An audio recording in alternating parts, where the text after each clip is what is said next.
Un jeune homme a trouvé la mort cette nuit près du tunnel sous la Manche. Ces dernières semaines, le site d'Eurotunnel à Calais a été assailli quotidiennement par des migrants désireux de passer en Grande-Bretagne. Rien que la nuit dernière, 1500 tentatives d'intrusion ont été dénombrées. Bernard Cazeneuve a demandé à Eurotunnel de renforcer la sécurité aux abords du tunnel. Côté anglais, les autorités ont déjà déboursé 4,7 millions d'euros pour la construction de barrières visant à sécuriser les accès des plateformes et du terminal.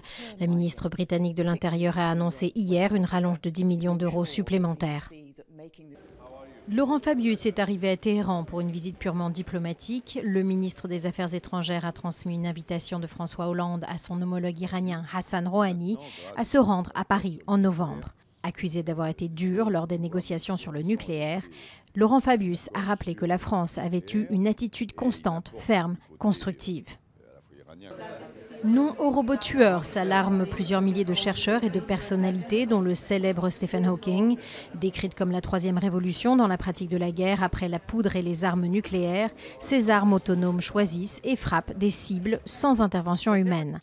Leurs détracteurs redoutent qu'ils ne soient pas capables de faire la différence entre civils et combattants ou programment des attaques aux effets disproportionnés sur les populations. Étant donné le faible coût et la facilité de leur fabrication, les signataires de la pétition rappellent que ce ne sera qu'une question de temps avant qu'elle n'apparaisse sur le marché noir et entre les mains de terroristes, de dictateurs et de seigneurs de la guerre. 2 réunions d'experts se sont déjà tenues à Genève auprès de l'ONU. L'espion israélien Jonathan Pollard, arrêté en 1985 et condamné à la prison à vie, va être remis en liberté le 21 novembre prochain. Cette libération pourrait être interprétée par certains comme un geste de compensation des États-Unis envers Israël, très mécontent de l'accord entre les puissances occidentales et Téhéran sur le programme nucléaire iranien le 14 juillet dernier.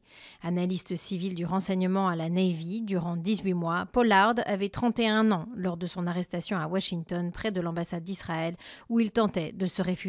Après des décennies d'efforts, Jonathan Pollard va enfin être libéré, a déclaré depuis Jérusalem le Premier ministre israélien Benjamin Netanyahou.